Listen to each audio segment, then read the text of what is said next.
officially cozy fantasy season, and I have 8 magical books that will make your autumn weekends absolutely perfect. Plus, I'm sharing my favorite cozy pairings for each book because we're creating the full experience here. Because it's the time of year for magical villages, gentle witches, and stories that feel like wrapping yourself in the softest blanket. So these 8 cozy fantasy picks capture those perfect autumnal vibes, plus the cozy rituals definitely help you up the ante and make each reading experience extra special. So grab your favorite drink and let's find your next magical escape. The first book is Emily Wilde's Encyclopedia of Fairies, and this is by Heather Fawcett.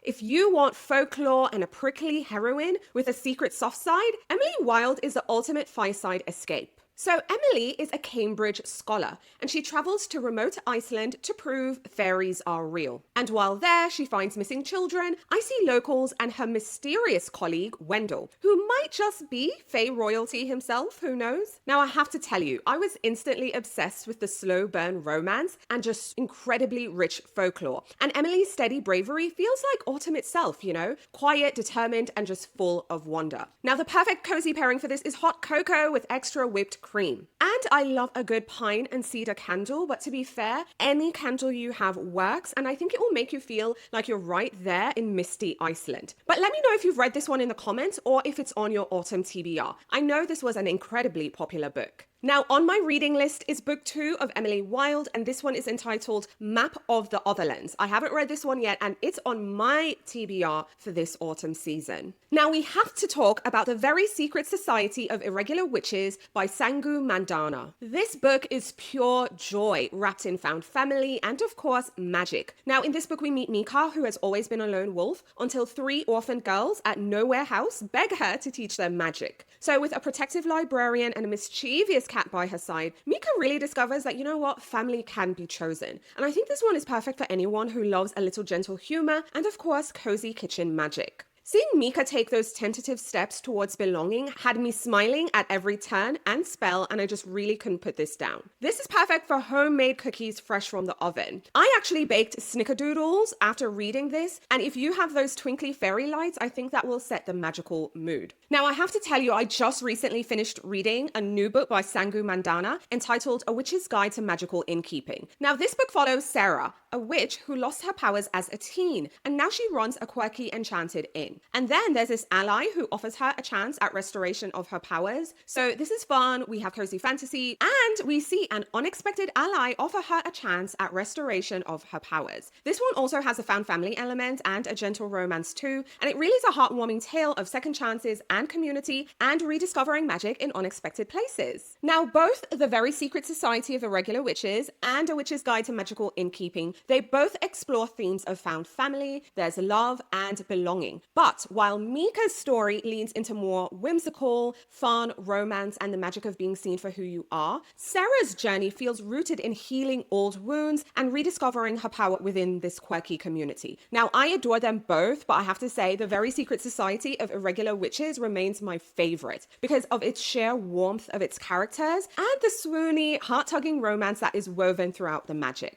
Now, one of my favorite books from last year was Best Hex Ever by Nadia El Farsi. Think enchanted pastries, meet witty banter, and it's all set in a modern London. And we meet Dina, who runs this magical cafe that is famous for enchanted treats. But her own love life, unfortunately, is cursed. And then we meet this museum curator whose name is Scott. He arrives for a magical weekend. We see sparks and hexes fly in the best way. This is perfect for anyone who adores like modern witchcraft with that laugh out loud charm. Now, following Dina and her warmth in her cafe and going through the whole curse breaking had me grinning and cheering for her to kind of lift both the hex and finding love. Now, the perfect cozy pairing for this is a giant cinnamon roll, preferably if it's fresh and warm out the oven. And if you don't mind a little background music when you're reading, you have to put on cafe music too. I think that really ups the ante. But if you want to imitate the culture in the book, then you definitely have to get those Moroccan almond cookies. I'm blanking on the name, but if you know, you know. I'll put it in the video's description, but it's so, so good. Now, I do want to mention Nadia has a new book, Love at First Fright. Okay, this is going completely left. We have a ghost-seeing horror novelist who clashes and sparks with a Hollywood heartthrob while her best-selling book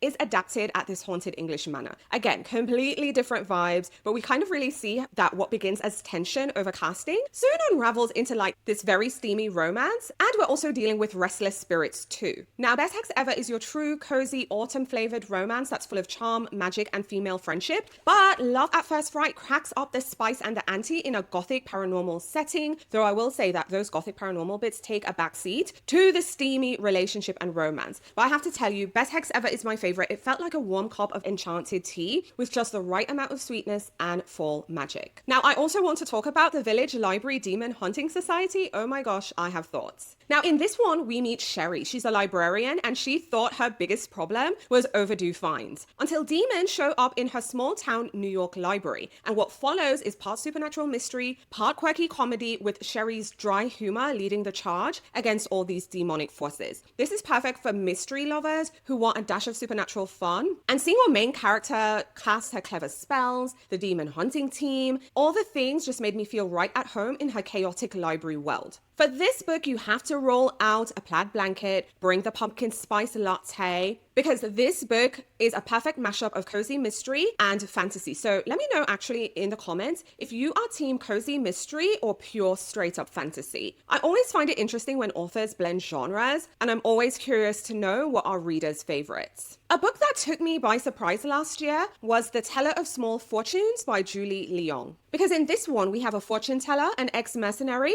a reformed thief, and a baker form this very unlikely traveling party to find a missing daughter. But what really shines through here is the warmth of their growing camaraderie as they journey through magical forest. This one is perfect for those character-driven quests, you know, like you're going on a mission, that feel like finding warmth also in the places, and seeing their friendship come together. It felt so genuine, and I was really cheering for every small victory, like I was a part of the party too. The perfect pairing for this is baked bread, freshly baked bread. Or if you like me, you know, you can cheat and you can just go to the store, get some bread, but warm it gently so you can kind of tear a bit of it with your hands. And if you live in a climate where you have a fireplace roaring, this is perfect for that too. Now, I do know the author has an upcoming book. It's entitled The Keeper of Magical Things, and I am adding that to my autumnal reading list. Now let's talk about This Will Be Fun by E.B. Asher, because in this one we meet 4 burned out former heroes reuniting when a royal wedding turns into a rescue mission. So seeing them rediscover laughter, healing old wounds, and finding new hope together in the most entertaining way was absolutely a ride. I think again, this is perfect for people who love that ensemble cast with sharp humor and watching these flawed legends come together and reconnect, because it reminded me that, you know what, even heroes need laughter, because laughter heals, especially when you're laughing with friends, and just seeing them being snarky with each other, that just really made the reunion moment perfect. Now, the perfect cozy pairing for this is a big bowl of popcorn, your fuzzy socks, and just all the bookish movie night in vibes, because I feel this one is begging to be read during a cozy night in, where you're reading something instead of actually watching something on the television, you know? But also let me know in the comments if you prefer like a solo journey with an individual or a group going on an adventure, because the last 2 books I just shared kind of had like the group vibes. I was here for it, but is that something you're interested in reading? Let me know in the comments. Now, the next book I have for you is a Korean cozy fantasy. It is The Rainfall Market by Yu Yeong Kwang, translated by Sling Jong. Odds I butchered the name, I'm so sorry. But this is a fun Korean fantasy that is gentle, meditative, and quietly magical. Now, we have our main character, Serin, who wanders into this very mystical bazaar where there's lots of things happening. People are trading fortunes, there's a giant florist, there's a thrifty cat, just lots of things happening. Now, I do want to warn you, it's light on plots, but very heavy on the atmosphere. I found this one last fall, and it's now kind of a really comforting read, and I'm really excited to see what the author writes next. It's perfect for when you want magic without high stakes. Now, the perfect cozy pairing for this is a herbal tea, oversized sweater, something you can disappear into, you know, a nice jumper, your favorite jumper, and just anything cozy and dreamy that you can escape into. You need to pair with this book, because this is really going to take you on a ride. Now, let's talk about Rewitched by Lucy Jane Wood. In this one, we meet our main character, Belle, whose coven demands that she prove herself or lose her powers. So we see her guided by this grouchy warlock and a protective guardian as she faces magical trials that test courage and and belonging. Now, this is perfect for readers looking for those coming of age, coming of power stories. I think this is perfect for you because we really see Belle's determined spirit, and those slow burn friendships really remind me that sometimes finding your place is the greatest magic of all. Now, this one you're going to want to journal. I feel journaling is perfect, doing some maybe collaging, getting stickers together, having a creamy chai latte, because seeing Belle go on this journey might have you reflecting on your own growth, which is why I'm saying,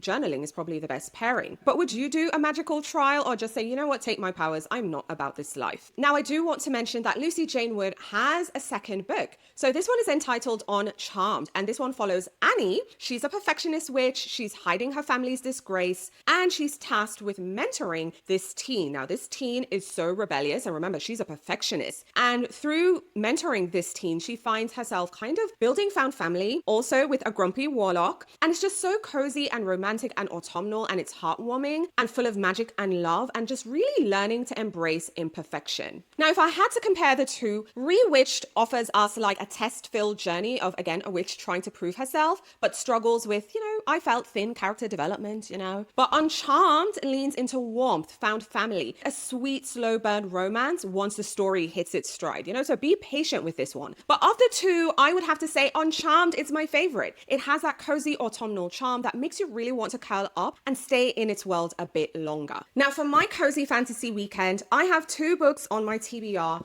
I will be reading Emily Wilde's Map of the Otherlands. I will also be reading an early copy via NetGalley, The Keeper of Magical Things, and I will be baking cookies. So right now, I will be honest, it's not about vibes. I have some overripe bananas, I have oatmeal, I have chocolate chips, so I will be making those cookies. Maybe I'll make a small batch of snickerdoodles. I love doing those. So that's what I'm thinking for sweet treats. I always have my kettle full, so there will be a cup of tea. Not sure what kinds of tea I will be making, but I promise you there will be tea. Maybe matcha, who knows? But I will be putting my feet up, grabbing my blanket, and escaping into these magical wells. I have to say, life has been lifing, so when you can escape into the pages of a book, take advantage of it. But let me know in the comments, what's your ideal cozy reading ritual? Do you make snacks? What's your favorite beverage? Do you get your cozy jammies or jumpers out? Drop your favorite setup below. Are you playing music, candles? Again, I'm always looking for new ideas to make my weekends even more cozy and magical. But also let me know in the comments, which of these cozy fantasies is calling your name? Let me know the books you're adding to your reading list, or if you're interested in any of the cozy pairings too. I read every comment, every single one, and I've gotten some great ideas from you, especially from my fall personal curriculum video. So if you haven't checked that one out, now is a great time. But also, if you haven't already, hit the thumbs up button, like the video, subscribe to the channel. I drop new videos every Tuesday and Friday. Check out the community tab. I'm always sharing updates and reading inspo as well. Thanks as always for watching, and I'll talk to you soon. Bye for now.